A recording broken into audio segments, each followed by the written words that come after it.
Happy Sunday. Hold tight for me. We coming. Here we go.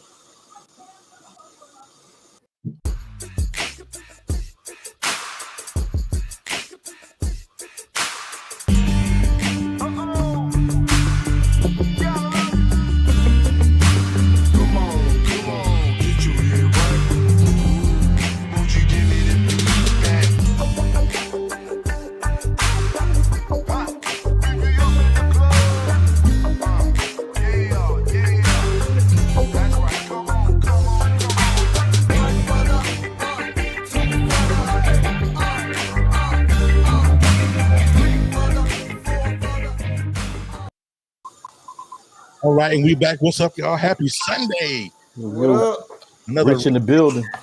Another rendition of the Knucklehead Chronicles podcast live stream. This one is called Do Not Call It a Comeback. I got some background there, but I'm sure it is. Putting on mute for me.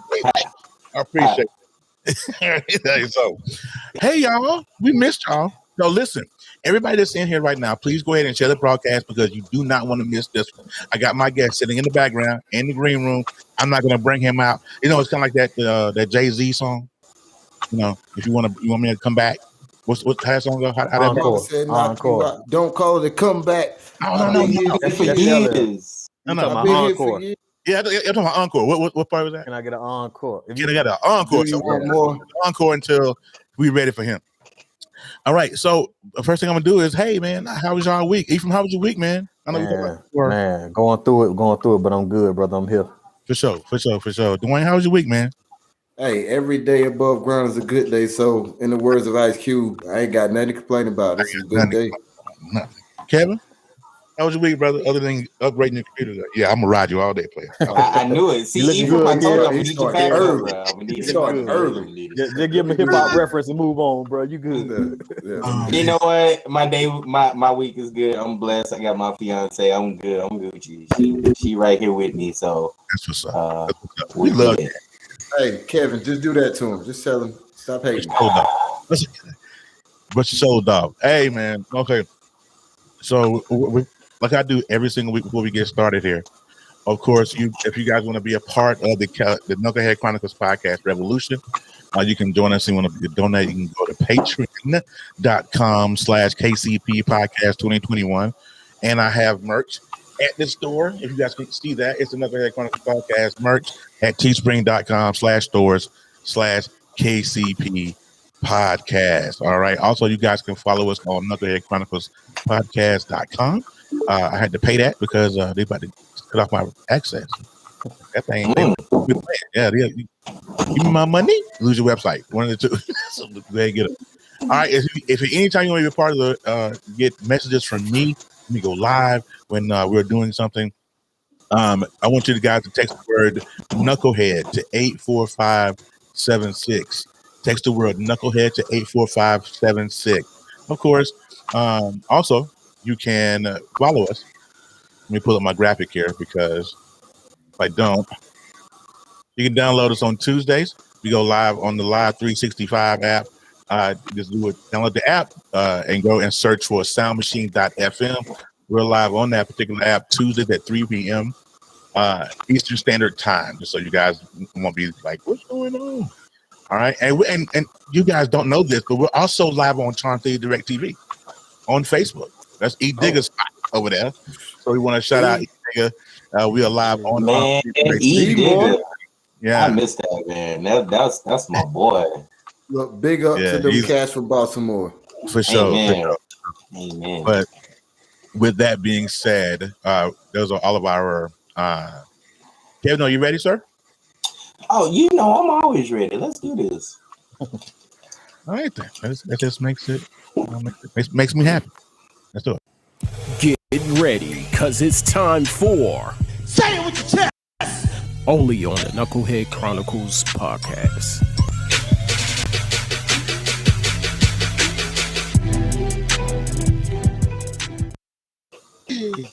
All right, here we go. Kev, say it with your chest, brother. What's up?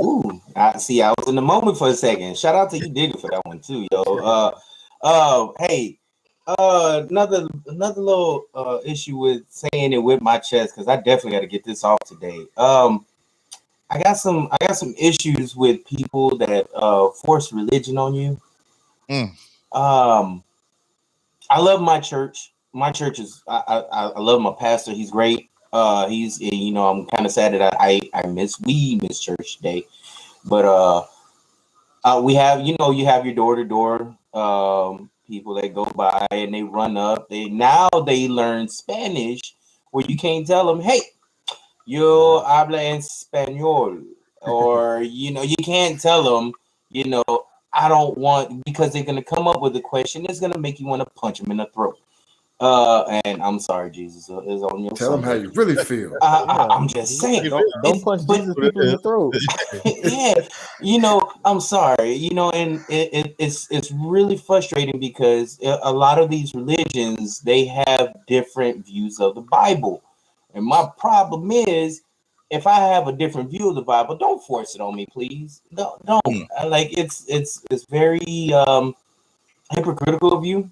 One, you're invading my thoughts and how I would, continue my day religiously. But that really grinds my gears when you come to me and say, yes, well, that's not how you're supposed to think about the Bible. Well, hold up, my pastor said something different. Would you like me to get him on the phone for you? It really grinds my gears, guys. Like, so we should change the name. So we should change the name of the segment to what grinds my gears. No, because I'm saying it with my chest, but I'm just telling you. But if you got who we got here? You got something on your chest? On your chest, bro. No, man. What's on your chest, man? With it. I'm just mad about the people who don't want to take Jesus, man. When this is over, I want to talk to you about your Lord and your Savior, man. You just said you want to punch the people on the throat. Yeah. Well, Bernie Mac said you could at 2. That's true. The throat of the stomach and the throat of the stomach. Yeah. Nah, but you're right, man. You don't want nobody forcing nothing down your throat. You just want somebody to present a better option, but it's not about forcing something on you. You want to freely receive things. I get you. Come let us reason together. I get you, bro. Let's all view the Bible as the man's handiwork and the rules to abide by for life. But don't tell me I'm wrong when I have a view in the Bible. It's that's not there is really no right or wrong. It's just it's your opinion doesn't overweigh mine is what it really gets me. But Terry, what you got? You know what? I'm gonna say my chest at the end because I have a knucklehead that I want to talk about, but we're gonna get to that. All right, so can I say what's on? Look, real quick. Okay. Here's what I want to say with my chest, and I wish that some of y'all would say it with your chest, other than other southern parts of your body.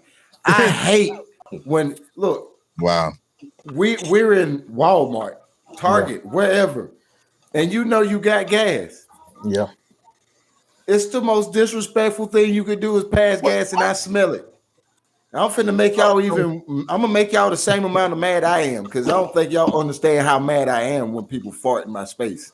Excuse me. Pass gas, flatulate in my space. So this is what happened. Your olfactory glands, the things that help you smell, they're tied in with your taste buds. That's why when you get a cold, sometimes you can't taste foods right because you're all jacked up and your system's off. Smell, what I'm trying to tell you is smell is 15. I mean, taste is 15% smell. Smell is 15% taste. You ain't trying to taste that. So when you smell something, you taste it. So keep your microscopic doo-doo particles inside of your pants. Y'all breaking it down today, bro. Yeah. Not doo-doo particles. Okay. All right. We're gonna taste it some, Terry. That's what he dig. He dig it. Ain't that what he do? Oh my God. Things just got pretty nasty. Let's get on past that. Oh my God. Okay. Thank you for another edition of Say What You Can with Kevin. Boy, good Lord of mercy, y'all. All right, now listen, we're gonna get into the meat of the podcast. We'll talk about Knucklehead later. But when we get to the meat of the podcast, this man that I'm gonna bring on You guys may not know him personally. I don't know him personally, but I know him because he married he married one of my classmates. What's up, Lynn? And I can tell you, he has a story. I've heard bits and pieces. He has a documentary dropping on the 4th. Okay. I need for everybody to go check that out. But I'm gonna bring him on camera here in a bit. All right. So let me introduce y'all. Hey, Lynn, what's going on, Mama? How are you? Larry, what's up, Larry? In the building, man. What's going on? Yeah, that's nasty, man. It's nasty. Let me bring my guest on. The man of the hour. It's Roody Staton. That boy good. Yeah. Thanks for chocolate in the building. What's up, Roody? Yo, what's going on, man? What's going on? What's going on, brother? I like the chin. I like that chin, sir. I'm jealous because I can't get nowhere near that. I can't scratch that surface. Rudy is that dude. Yeah. So with the goal that I want to do, who's that? Is that you, Rudy? No, I don't know. Hold on. What you hearing? Music. Some slow jam. That sound like some Josie. That's torn in the background. Yeah. That's that Sundays 90s. Yeah. I can hear all of that. I need that. I need just the kids about to go to bed. That's beside the kids about to go to bed when you hear that slide on. Oh yeah. Hey, looking at sounding good. Absolutely. So the reason why I want to bring Rudy on, because he has a documentary dropping on the 4th called "This Can't Be Life." Now, if you guys have followed the Knucklehead Chronicles podcast page, I did do he has a promo out that I attached to Knucklehead Chronicles. So if you have not seen that, please rush to my page real quick. Go ahead, take a look at it and come back. Okay. If you have not yet shared the broadcast out, please do. Okay, this is the time that you want to share this. I know you guys know that we come here every week, we cut up, you cut the crazy and all that good stuff. But now we are going to talk about stuff that's going to change your life. Okay. So I need for everybody, if you have not yet, share it, send it via messenger, send it how you need to send it. Okay. But what I'm going to do in this moment is I'm going to open this floor up for Rudy. And I'm gonna let Rudy give a little bit, just a little bit, like I told you in Messenger. You don't want to give them too much, or they won't buy the dot. But you definitely want to give them something to kind of nibble on. What? Can I say something? Huh? It don't even matter if they buy it or not. It's more about somebody hearing it with me. I know that's right. Well, you know what? Let's do it then. I promise you. Let's start out. Come on back. That's why God gonna bless you, sir. That's it. Like I promise you, because I want to touch somebody. So whatever you want to ask, anybody want to ask. Hey, he told me, he sent me a message and he said to keep it raw. And so trust me, you in the right space now. These boys are they straight raw. So Rudy, what do you want? Where you want to start? What do you want to start, sir? I mean, I just want to I guess start from the beginning, man, because the name of the documentary just can't be life, because I'm saying this can't be life to survive it, because most people go through it and don't survive it. And I'm saying this can't be life because where I'm at now. Like, it's almost unbelievable. So it's kind of like a two-sided thing. You know, you got the bad of it, but it's the negative, but I made positive out of it. Exactly. So what exactly happened at this little kid from Piney Grove? What happened? Where did it start? Where did it start? Man, we came up pretty good, you know, until my pops passed away when I was 1. My pops, I didn't really get a whole lot of. I just know he was a hell of a hell worker, and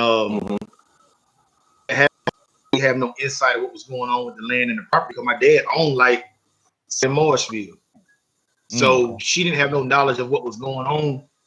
So we got shifted to Piney Grove, and once we got shifted to Piney Grove, things changed up dramatically. You know what I'm saying? You in a space where it's a club right up the street, and basically my life just changed. Because my brothers were out the house, 3-bedroom, 1 bathroom, 9 us in there. But I'm in there with all females, 2 of my brothers, but they ain't really there. So, I just got exposed to a lot of stuff. I mean, you go up the street, you see people getting money, and you poor, and you come in the house, and the lights might be off, whatever. Just you got grasped by the, your environment, That's really where it all started. And once that started, I got that first taste of money. I didn't look back. I'm just being real. This is the 80s and late 80s, early 90s. Crack 80s, money, you know? Yeah. Fast money. Crack money was fast money. So you were in the era, you were in the hardcore era where let me ask you. Okay. And I do get this question a couple of since we brought up that era. How much did the music industry really influence that that type of lifestyle for you, others around you? I would say others maybe with me, it was the visual. You go up the street and you see your cousin with $50,000 at 18, like that's visual. The music was, you know, I mean, I can't, you know what I'm saying? The visual outweighed the music for me. The other cats may have, I don't know, I call them. Yeah, it wasn't, you know. Yeah, that was just that's why you was having fun while. So it didn't have no influence on what you were doing, but other cats, it was more, you know, I would say back then it was more music that was going in a lot of different ways instead of how the ways going now. So you had your Public Enemy, your De La Soul, and your NWA, and you know what I'm saying, your Scarface or whatever. You got a variety of music. You know what I'm saying? I would say it influenced some, but when they were saying "fuck the police," they were saying it in a way that they meant that because how we were brutalized in the era that we come from, we were incarcerated, you know, disproportionately, blacks and browns. Everything was set up for that, even though what we were doing were wrong, but still, you didn't deserve no 10 to life sentence for no 50 grams of crack. You know what I'm saying? It's just, yeah. First time offender, you don't deserve that. Bro, let me go back to the crack for a minute though.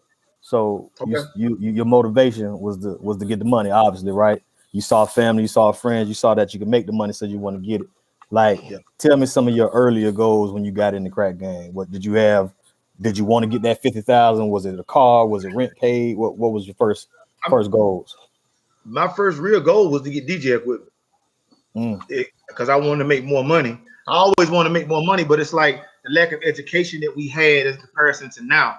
You could just Google stuff and find out everything. Nobody back then was telling you nothing or do this with a business or do that with a business. It was just, we just get, you know, hell, I just want to have a good time and just not be poor. You feel what I'm saying? Like, that's really where I was at with it. And by the time I learned what to do with the money, it was too late. You know, you make some bad investments with this person that's saying it for you and that person when they really ain't. And next thing you know, bam, you get slammed by the feds. So, you know, did you have a point where you felt you was too deep in there when it got past the music equipment and now it's like this is the only way I know? I started when I was 12, so I was just holding things for my cousins, right, and they would pay me $100-$200, but that was a lot of money, man. We go play Pac-Man, we balling, you know what I'm saying? So you know what I mean, and it just kept growing and growing and growing. And before I knew it, you know, you surpassed them. And by you being the underling against them, that's when the jealousy starts. And he doing too much, or he think he is. So I buy one car, I buy 3 rims. It just, you know. What was that? Was that the first thing that really got when the game really turned for you when you saw the nature of the people? It was the downfall. It was the downfall. Because you watch family turn. You watch the people that showed you how to, you know, maneuver in this game turn on you. So everything went south. Everything went south. I didn't never, on God, I just want everybody to eat because I would tell people like, I might fall off the mollet. You need to get on. You know what I mean? I might have to come to you. That was just my attitude. I want everybody to eat, and I'm still that same person. Yeah. So with that same era, around the same age, I had a nephew that was older than me, and he was the reason why the game stopped at him.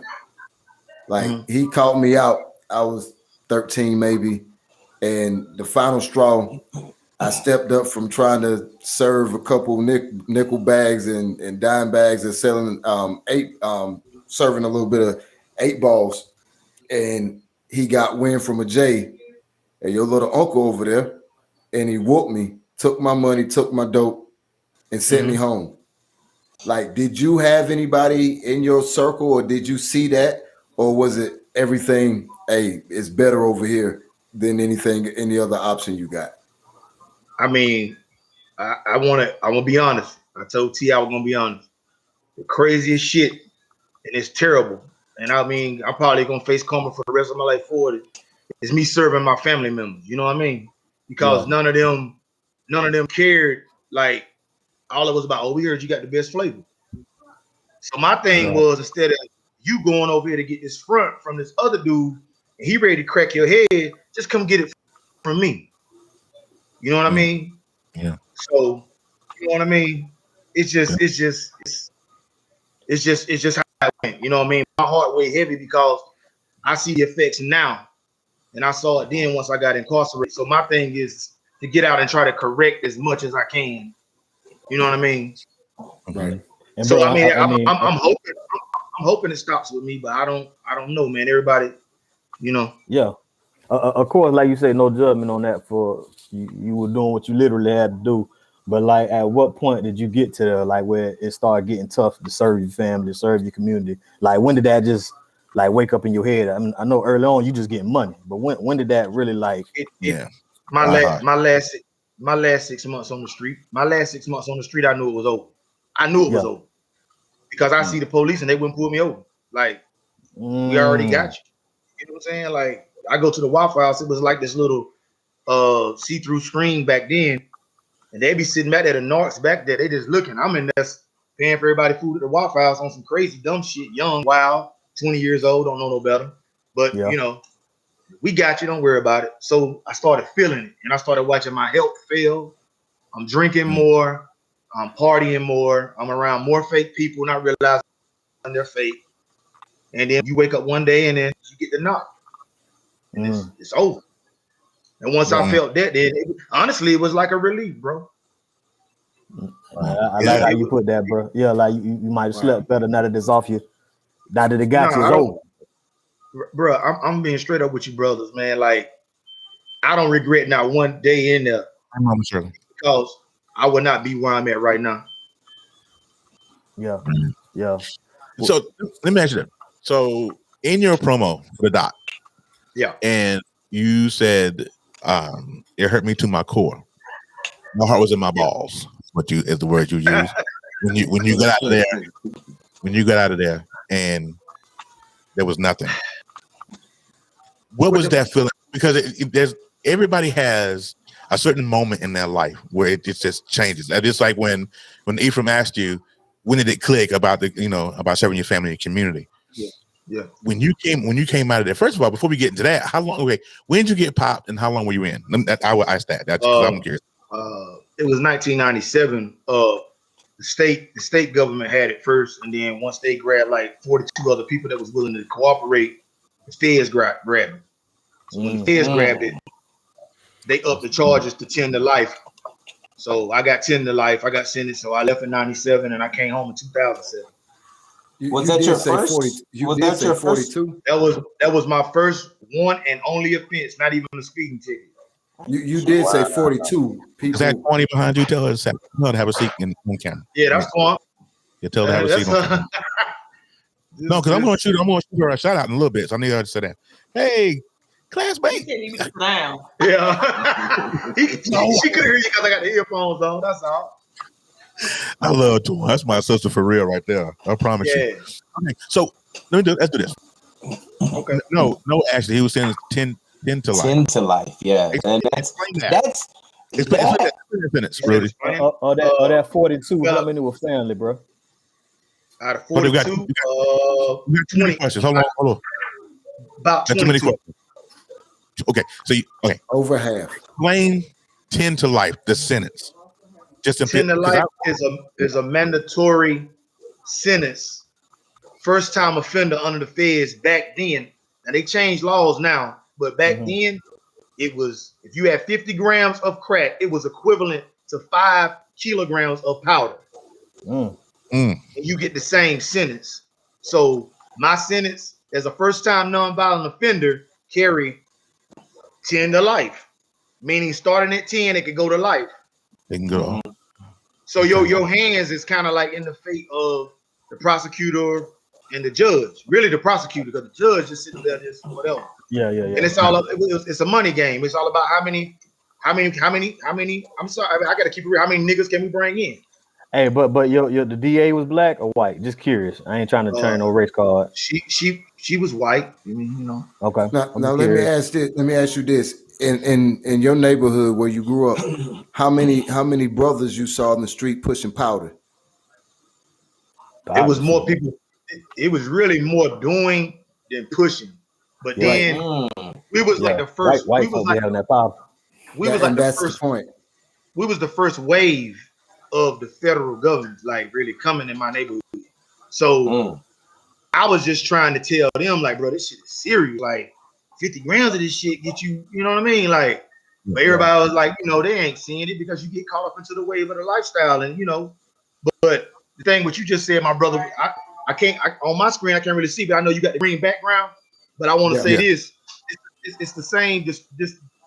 It's the same disproportions now, but they're giving them a go through with the opioids. Right. So they're getting treatment, but they was locking up crackheads. Bro, you see a straight up crackhead from Detroit for damn 40 years. My sister was locked up for crack. For real. Yeah, my sister was locked up for crack. So you're absolutely right. It was a crime then, and it's a sickness now. So Terry, you wanna go to those comments because I got a couple of questions. I really want to dive deep a little bit into which one? A couple of these comments that you got up here. Which one? Who's? Oh, hold on. What you drinking? First of all, it looks like some tequila. Oh, that's really, man. We'll get to that in a second because that Sundays is my only day off, so I do relax. That's just to let y'all know. I know that tequila bottle we got. That's not a cheap tequila, and one it is very good. That is. So, what comment did you want to get to, Kevin? Because you said you want to get to a couple of the comments, you know, like Ashley's comments. What was like the question? What was the 10? What was that like losing 10 years? Okay. What was that like, Rudy? That was one from Ashley. It was very terrible, but I got with like a lot of OGs that really stepped to me and showed me how to do time and X out the outside. You know what I mean? Yeah. But when I got to my 6th year, I mean, this is something I want black people to know that we also need to go get some kind of mental health. You know, it's okay to go talk to a counselor because my wife made me. My wife made me go talking good, bro. And I'm happy that I did because in my 6th year, if I had a gun to do it quick, I would have blew my brains out. Yeah. Because I got a call that some situations that happened with my son, and it just didn't. I couldn't. You know, I'm battling, and then man, I still got 4 more years. You know what I'm saying? Like I done did enough. Right. But, I write music and I write poetry and I write. So I wrote like 40,000 songs, poems, scripts. Instead of talking to people because you can't really open up a lot of people in there because they use it as a vice against you. The pen and words saved my motherfucking life, bro. Yeah. And the most high. So let me ask you. Now I have 3 questions because I'm very curious. When a lot of people see these movies, and when you talk about the OGs in the movies, people bring up like the old school movies, like American. There was OG Prison Gang and things like that. You know, those that approach you, did they tell you? Did they give you the word? Hey, did you get a good education while you were there? Did they put a book in your head? Did they put knowledge in your system? How did you go by that? Well, it was more or less like I was taught from day one. You're silent and you have more power. Don't go in there doing a bunch of talking. Because talking ain't gonna do nothing but get you in trouble. Like, because now you capping. The new word is capping for now. But now you're front. So a lot of them just like, I believe in energy. And I didn't really know nothing about energy back then in 98, 99. But I believe in energy. You know what I'm saying? And the energy was, they gravitated towards me and they told me like, hey man, go here, go there. So I got my landscape technician degree while I was in prison. And I got my culinary arts degree while I was in prison. The only sad part about it was I was going to get my barber's degree, but they only allowed you then to get 2 degrees while you were in prison. So when I got out, I couldn't use neither because they said I didn't have I guess free world education on doing things. But my thing was if I fix food for 1,500 people every day, then Yeah. Right. What can you do? What more experience do you need? Yeah, right. But So- I mean, you know, here's what I want to do, because I'm a firm believer of telling a story. And I remember when we used to do Brothers of Legacy way back when we were doing it on Periscope, I had a green screen. What I would do is I would put pictures behind me on my green screen, and I could tell a moment in time just from a picture. So what I'm going to do right here, if Rudy will allow, I'm going to throw up a couple of pictures, and I want you to describe life in that moment in that picture. I'm trying to put on here. She on it. One, listen to Come me. on, come on. I need her on camera. Not right now, but I will need her in a little bit. Twan, I'm going to give Drink the Shrink a shout out. I need for her to be on the camera. He said he's gonna get Drink the Shrink a shout out, so you need to be on the camera anyway. So stop it. Now you know she's a Southern lady. Well, Twan, she's cool. All right, so she's a Southern lady. She's very Southern. Trust me, I grew up with Twan. Hey. So I'm gonna throw up some pictures real quick. Rudy, I want you to explain that that moment in that picture. Okay, here's the first one. All right. Who was this guy? Where were you here? That was my son, Trey Shakur Staton. I was in Lee County, Virginia, and that was probably about 2003. 2003. Okay. What about this dude right here? Where were you at mentally? I thought I was 50 Cent. Yeah. Hey, bro, you got that classic prison pose right there. Though. Hey, good. Wait, look. That's the hat too. I thought I was him. Look, he on the yard. He ain't got no shirt on. You gotta love it, man.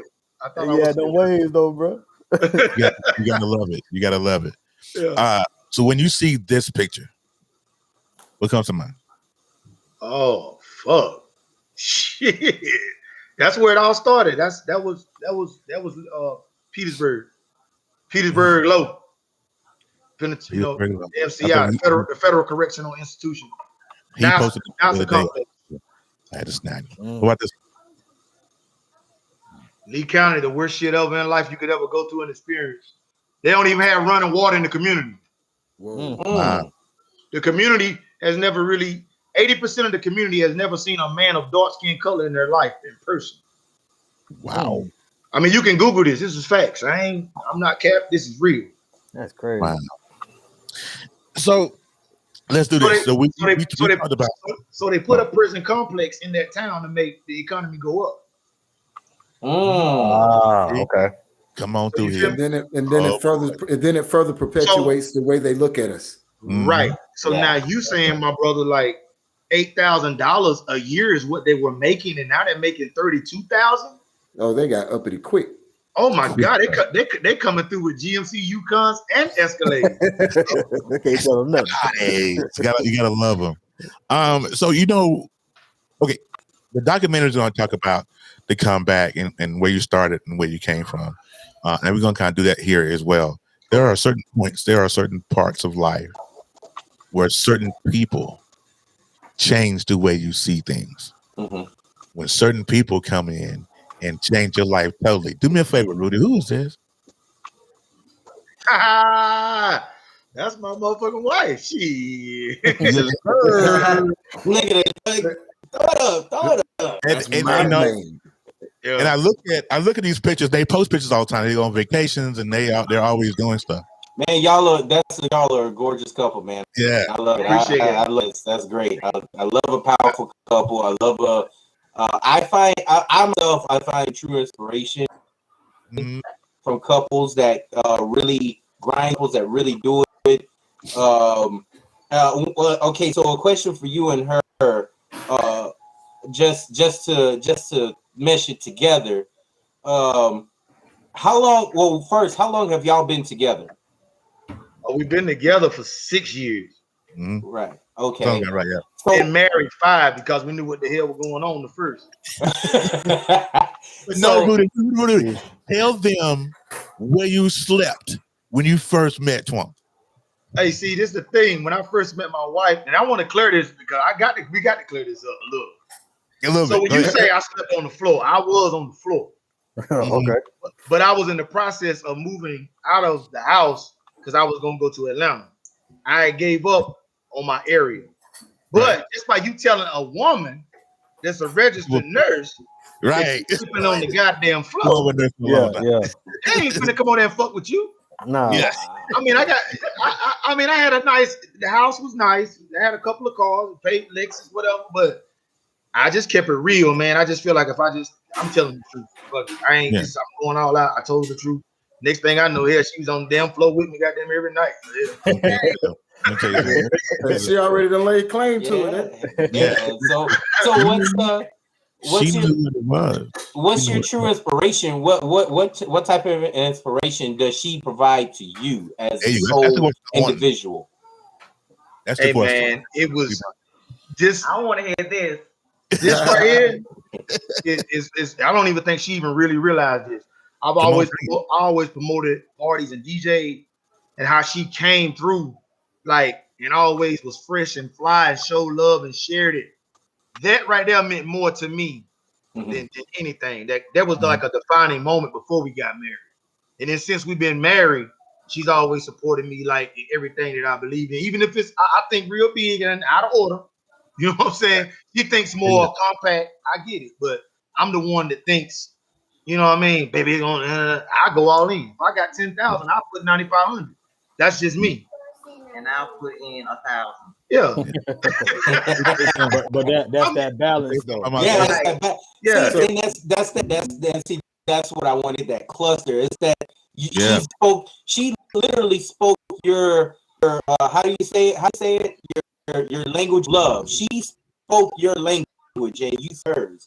So that's great. That's awesome. It sounds like he's this massive energy, and she's the focusing of that energy. Right. It was like you need everything he brings to the table, but baby, just a little bit. It's like you have a gun. You're the gun, but she's the aim. She's the one that hits targets. She helps you hit the target. That's great. That's wonderful. I love it. Torn, this bud's for you. Let me ask y'all though. Did early on, whenever, did y'all ever have moments of doubt that y'all make it though? Oh, of course. I mean, but can I say this though? This is what I'm gonna say. This is the realest shit ever.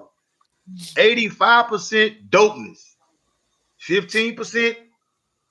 But it be the most simplest, dumbest shit that I can say, and I can honestly stand on this shit right now. Yeah. In this 5th year, we've got past it. It's like I can kind of see where she kind of, you know what I mean? Yeah. Oh, let me step off.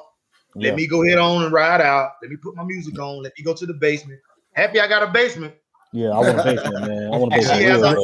She has her own spiritual room. You know what I'm saying? So we kind of do it that way, man. But I mean, overall, man, it ain't no griping and I'm gonna fuck you up and none of that crazy shit like that. And the 2nd year was our hardest year. Second. I don't know why.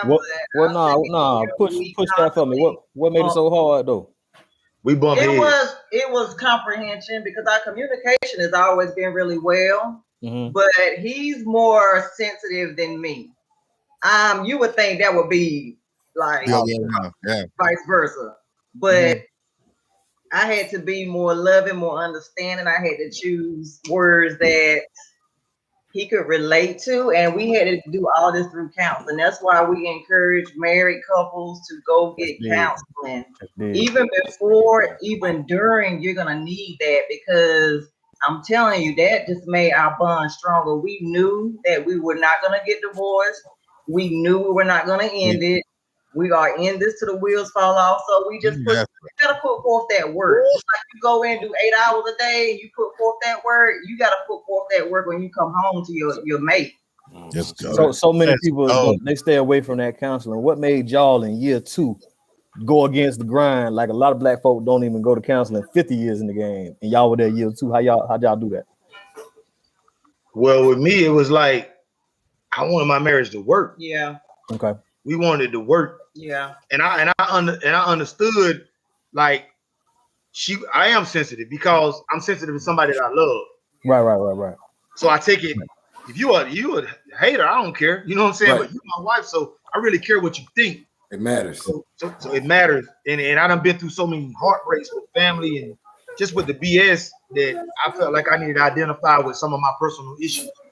And prison really it done a number on it did a number on him. Yeah. So psychologically, she had to mold you, kind of bring you back to, you know, the relationship, and you know that it was it that type of feeling, you know, when y'all in year 2, like, did you feel like that was part of the issue? Like she had to mold you, and were you willing to be molded? It was both ways. Yeah. It wasn't one-sided. I mean, she ain't perfect, bro. She's imperfect perfections. Let's say that. Okay. Imperfect perfection. I tried to trip you up. That man good. Look, that man quick on his feet. Hey, I love words, bro. The words all together. That little man, you can hang out anytime. You can go on his feet. But when we had disagreements, the first thing he would say is, "You remind me of the COs, like the way I talked to him, like he would have." You know, I was flashback. So it was triggers. I had to start learning how to communicate with him, though I wasn't demanding or saying, I need you, oh, you're going to do this or you're going to do that. Right. And I had to switch around, baby, can you do this? Or I would like if you would do that. Or, you know, so I had to change my mindset because I had to think this man did 10 years. Yeah. You know, so I had to change my mindset as well as he had to change his. So what was that hard for you though? Are you in your past relationships? Did you always talk demanding or? Like, I guess I did, but you know they put up with it, I thought I was doing everything right, but this is the first man that's actually put me in my place. So, like I said, we both have learned together how to communicate and comprehend. You know, he tells me when I'm falling short, or he tells me, listen, I don't like the way you're talking to me. And I have to fall back and be like, you know what? I gotta listen to my husband. It's a difference between having a husband and a boyfriend. And a boyfriend. When I had a boyfriend, it is what it is. But when you are married, you got to listen to your mate. And when you coming up short, you got to step up to the plate. So that's what I had to do. That leads me to a great question, I think. Anyway, so would you say that, Rudy? Would you say that she's the person you probably trusted the most? Yeah. Now, there's only 2 people right now that I trust, and that's her and my bro. He was on here. That's Fat Cat. I did time with him. Like, it ain't nobody other than that. Right. I don't put nothing past you. So what does that mean moving forward? Like, how does that empower you moving forward, knowing that you got somebody that's with you? Like, I know it's hard to look back because you said 42 people corroborated and worked with the cops and with the DA. And half of that was family. But see, how big is it for you to be able to trust like you have with her? That's good, D. I mean, because over the years, it's just the things that we've been through, the different moments, the different issues, the different experiences. You know what I'm saying? That's what, and a lot of people be like, oh, didn't they do this shit? Oh, well, y'all was only together for a little over a year and you got married. Well, goddamn shit, we damn near 40. You know what the hell you gonna do anyway? She had a career and I was going at my career. The thing was, I was going at my career. I was going to be a barber. She pushed that envelope because 6 years after. I was this close to just honestly going back to call the plug and go back to be straight up with you. And he considered it while we were married. I mean, it's times, man. I mean, people got to be real. But you know, that's not an option. He's a prettier version of Tracy Ellis Ross. Hey, Rudy, how would you in a marriage? How would you define trust now? Like, what trust? Like, in your own definition, what is trust? if I had to really look at it, man, I'm the first one he gonna call when he tell me something that it's not gonna give. See, I can't even see that. See, I can't get it out. Yeah. I mean, I'm there through thick and thin, sickness and health, all that. We have secrets that nobody else will ever know. That's between me and my husband. Keep speaking that. Keep saying that because I'm glad my fiance right here laying on the bed is watching. Listening. Look, Kevin over there tell her, hey, get a pen and paper. You looking just like my father. So listen, before we get to the end of this thing, I just want folks to understand. See, if you've been in here from the beginning, you heard the bad stuff. Now you're hearing the good stuff. You see that look, the one sitting beside him. See, I grew up with that one. I know. Wait a minute, she was. I thought you like 6 years older than her. You can't be her classmate. I just thought about that. Wayne, shut. We graduated together. Same class, was in the same what's that health class? I forgot the name of it now. So there were times throughout her life before she even met Rudy, the struggle she went through that we had conversations about. Like, okay, yeah. And so I am so when she first told me she married Rudy, when they first got married, I was so ecstatic and mad at the same time. Because by the time they got married, I think I was in Chicago. Yeah. And so I couldn't come. And I was like, I'm gonna get y'all for them to get married. I should have waited until I got down there. But let's talk about the good stuff. Let's talk about the empire now. Let's get to that. Let's see. Hold on, let me get my mouth on a trip. My mouth on a trip. I don't know why my mouth is tripping. Here it goes. Okay. This one. Please, Rudy, tell the people what CEBL stands for, please, sir. It's a vision that came from me being incarcerated. It's Cutting Edge Barber Lounge. Mm-hmm. And we want to create an atmosphere where you can come and get groomed as men's a men's place. You know what I'm saying? And we're expanding it. Me and my cousin Larry Harrell, it's my first cousin. Gotta shout him out. You know what I'm saying? We're doing this on a different level where you come in there, get your cigars, play pool, whatever. That's what we're going with it. I like it. Yes, sir. And he's a master barber. He's not even telling you that. Can we put up Richard Fay comment? Can you pop that, man? Because that was one of my things. I'm really that's a true inspiration. Like, he's not lying. I really follow that. Hey, I appreciate that, man. I don't even know how to, I appreciate it. You know what I mean? And I want to you ever here with it, bro? Like, I mean, like, from where you came from with it, you ever it crossed your mind that you be inspiring people with your story? Nah, because I didn't even want to tell it. See, this is the thing. When Terry said, Rudy, Terry, this is what Terry said to Joe. I said, Terry, go raw, go gritty. He was like, nah, they don't want to buy the documentary. To be honest with you, I don't give a fuck if they buy it or not. It's about me touching one person. It's going to change their life. It ain't even about me. You know what I'm saying? It's about, I want somebody to hear this, man. You know what I'm saying? Yeah. I just want somebody to hear it.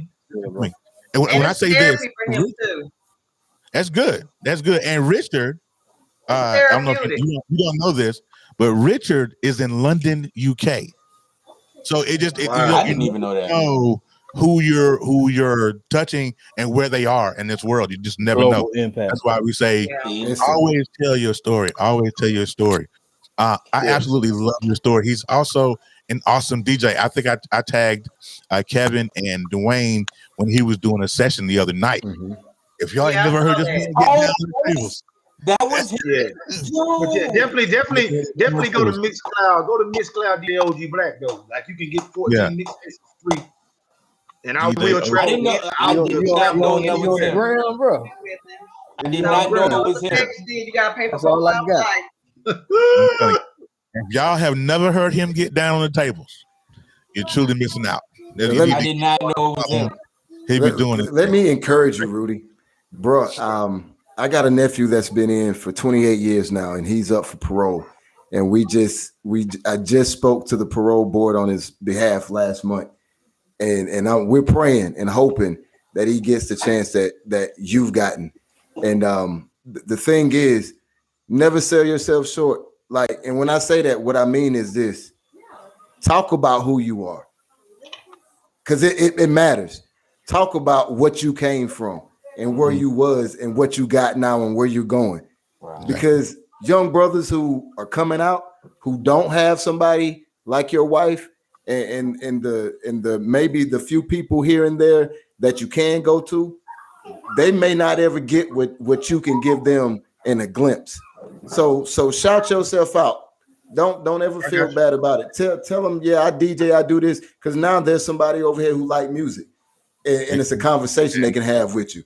Or the documentary. Now you got somebody who might be in the cinematography or whatever. Oh, that was dope. Now you can talk to them, and you are. It always what it is. It's not about you anymore because you've lived from that. So now you can reach back and snatch people with your story. So always brag on who you are. Big ups, bro. Like real talk. But you know what's real quick, I this goes along with what they're saying right now. I wanted to ask, have you actually had the chance to like as an OG, and I'm gonna say OG respectfully,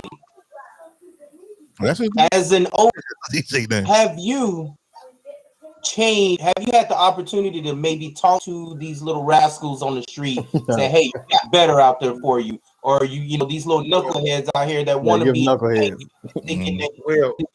thinking they just, you know, their stuff don't, you know, think, you know, when they just got their Pampers changed. Have you had the chance to talk to these kids yet and make an impact on some of these kids? Not all of them, because we know we can't change all of them, but have you had that opportunity? In the shop, you do. You know what I mean? But I'm a realist once again. I have a very, very turmoil type relationship with my own son. You know what I mean? And that's the most damaging thing to a person, to a man's soul. Because he doesn't even have to go the route that he's going, but he feels like he has to go that route because he's been taught. Right. You get what I'm saying? Not throwing no darts, because I ain't want nobody be saying, but it wasn't what I said. You get me? I created lanes for my son to make money legitly, and he just, you know, he chooses to just do different things, man, and it hurts.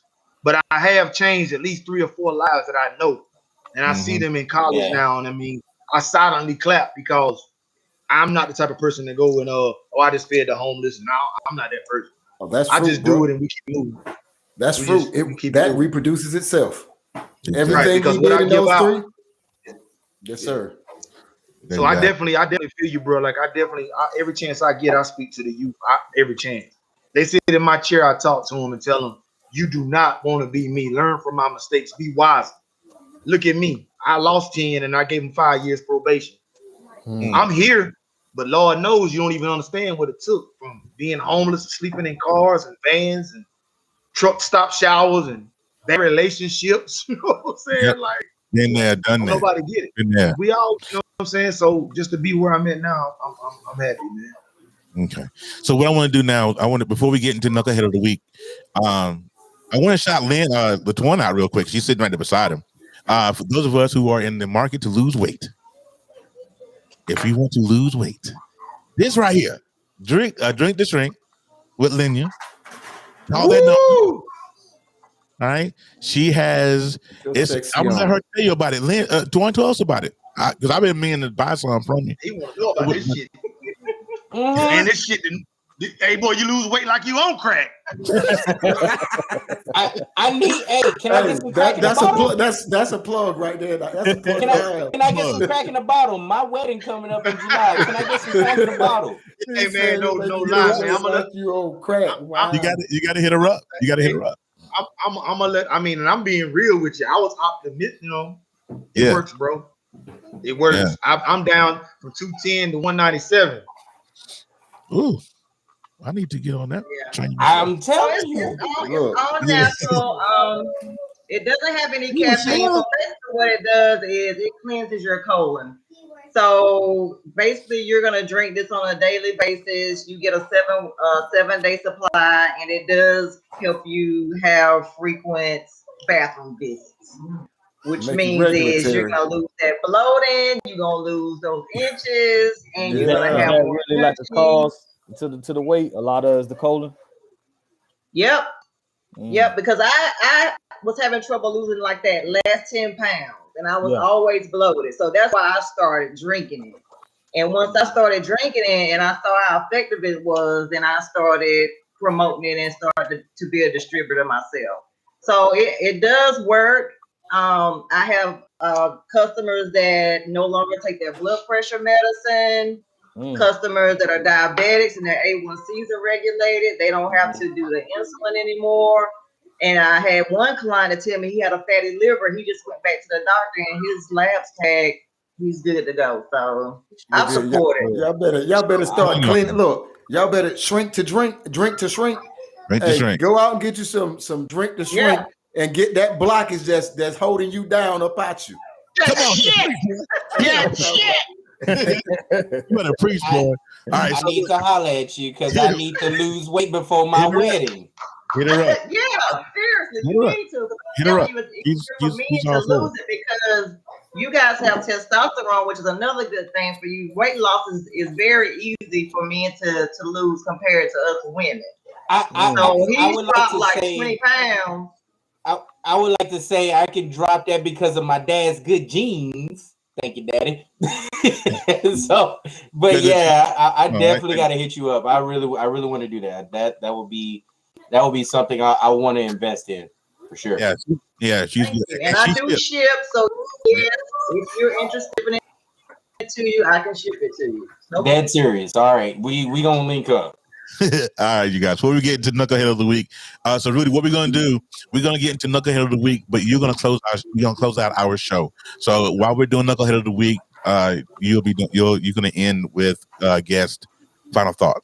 So while we're doing that, we're thinking of that, and me and Dwayne got some Knuckleheads for the week, man. We got some crazy people. Man. I want to hear. I can't wait for this. I got the honorable mention. Hold tight. Let's see. It didn't play. Now it's time for the Knucklehead of the Week with your host, D. Good.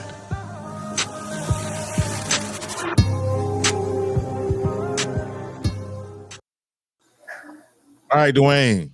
Okay, so the person that I'm going to bring to the stage, the Knucklehead of the Week, he's special, but he's only the honorable mention. He's only the honorable mention.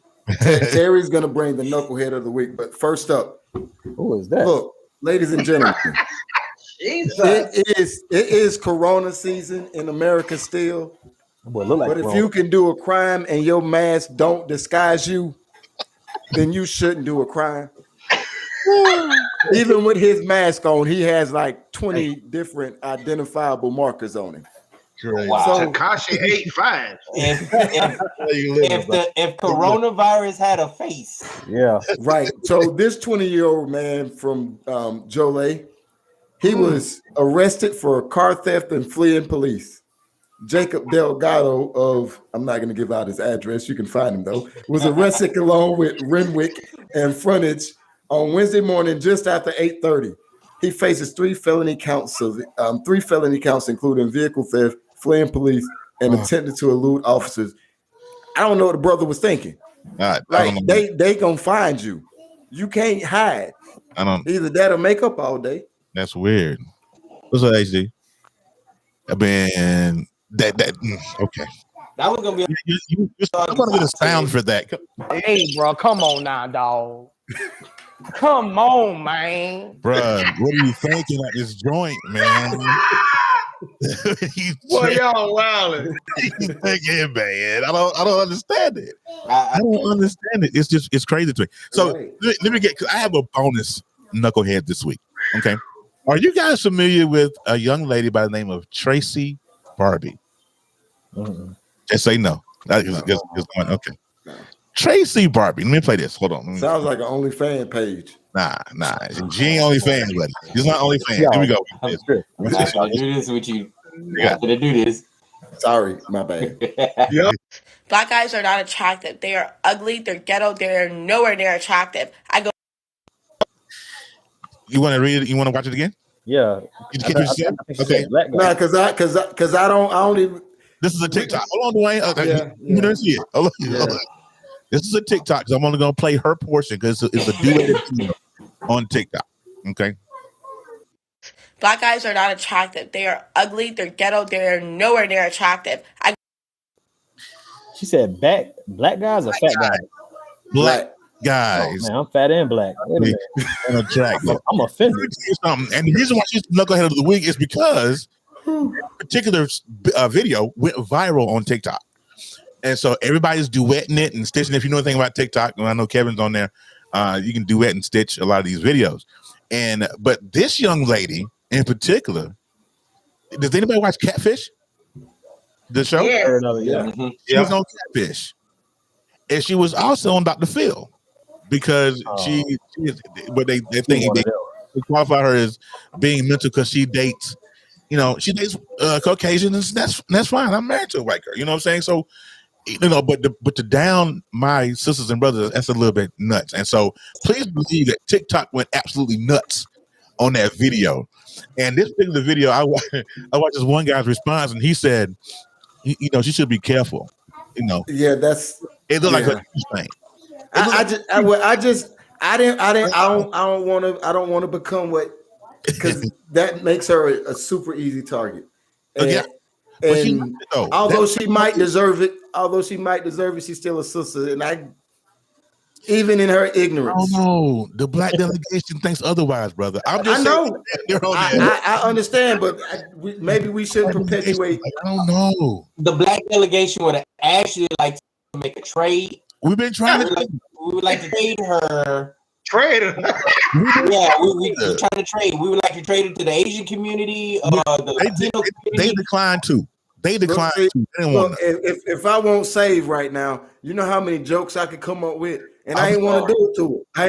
Y'all let her live, man. Let her live. But see, you know what? Real talk. She is a clout chaser. That's what she does. She does about. You can't chase clout with the crooked wig on your head. She doing it. Don't do it. Don't do it. The title of that TikTok, that video was that she said that she goes for looks. Now her boyfriend, his name is Jeremy. He looks like he's been smoking those opioids for about 10 years now. That's how he looks. That's her flavor. She cannot do that. You cannot have two struggles. Pick one. You ugly and you broke. No, pick a struggle. She won't. Y'all let her live, man. She won't. Let her live, Cam. Let her live. No, for that. Hey, look, your daughter gonna hear this one day. So for that, she probably watching you, bro. Come on now, dog. Come on, man. You tripping. I'm not sure what you're doing. All right. Nigga brought Boosie in that mother. All right. So we're going to get ready to get out of here. But before we go, I want to let Rudy do the guest final thoughts. Tell them what your final thoughts are, how folks can reach you, and hire DJ OG Black.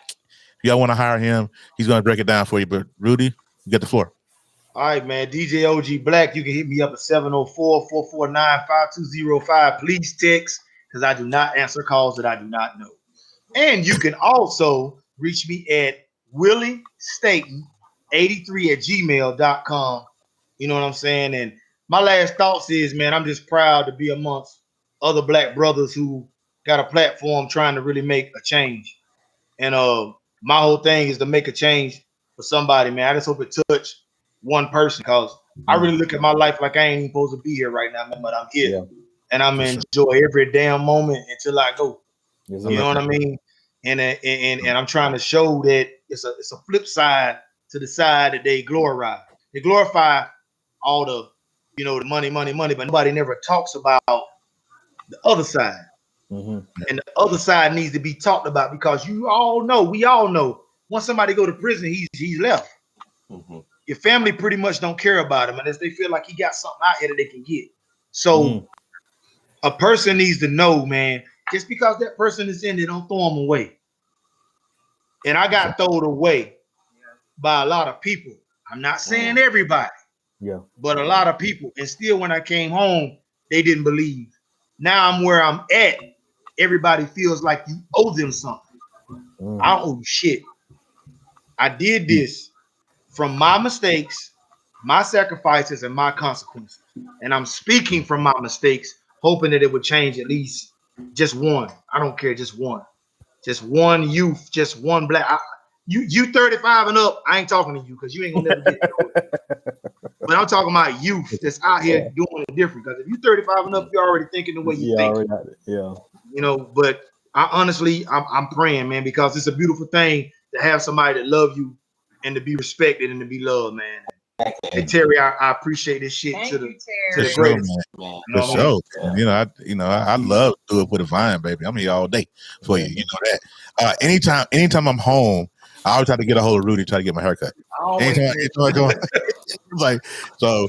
But the comment of the day goes to Ashley Collins, and I want you to read that, Rudy, right there. And she said, "You are living proof that it's never too late to begin again." That's the whole gist of why we do what we do, because it's never too late. So actually, you get the round of applause for that. You got the day. I appreciate it. I don't even. Hey, that's the dopest part. Ashley, I appreciate it. I'll tell you what, man. And Ashley's down there in Florida with y'all. That's our favorite vacationing spot down there in Florida. Yep, on our way next week, baby. Anniversary time. Yeah, always time. 5 years. Happy anniversary.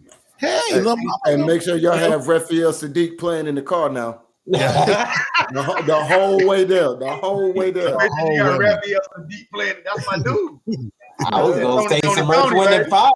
I was gonna say enjoy some Earth, Wind, and Fire, but I did with that one. You're killing me. All right, man. We're gonna get out of here, but let me do this. Let me thank Rudy for coming on. I really appreciate you for sitting in with us today. Twan, I want to thank you for sitting in with us too, because Twan is always she was trying to skip through and she didn't want to be in the shot, but she wanted to be in the shot. She knew what she was doing. Hey, I really want to be. Hey, I appreciate her being on with Rudy. Rudy, thank you for allowing her, small camera time, if you will, to help gel this together. This actually made both of you together made this a really great show today. Really, thank you. And we appreciate y'all. Love y'all to death, man. For real. All right, so everybody, if you have not shared the broadcast, please share the broadcast. This will be on replay in about 2 hours back on Facebook and Periscope and YouTube. Also, if you didn't catch it live, that's okay. You can catch the audio on Tuesday at 3 p.m. on the Live 365. So until next weekend, man, we'll see you guys. Be blessed. We love y'all. Until next time. Blessings.